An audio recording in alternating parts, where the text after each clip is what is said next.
Супермаркетите се согласија за намалување на цените, со тешко срце, откако и тие се пожалија дека им било тешко да функционираат во досегашните услови на пазарот. Сепак ниту еден од нив, по средбата со министерот за економија не застана и конкретно да ги образложи проблемите и предизвиците пред медиумите. Едноставно замина како и што дојдоа, со скапите и луксузни джипови, кои граѓаните можат само да ги сонуваат.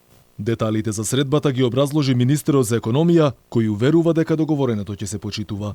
Според Крешник Бектеши, на состанокот било заклучено дека имало простор за намалување на цените на производите.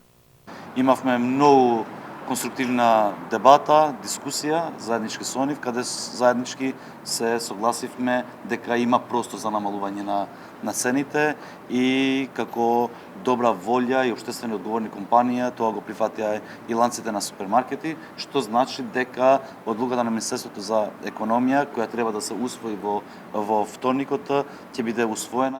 Од инспекцијата рекоа дека потрошувачите нема да се чувствуваат измамени и дека ќе се направило измени на Законот за државен и пазарен инспекторат, пошто ќе се зголемели ингеренциите на инспекторите кои ќе можеле веднаш да постапат. Сите заедно треба да ги спуштат цените, бидејќи сите сме свесни дека се енормно високи зголемени цените во изминатите месеци у нас.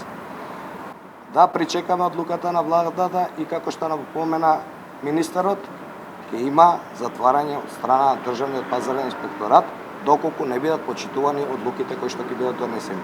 Инаку околу 50 прехрамбени производи од следната недела треба да поевтина за најмалку 10%.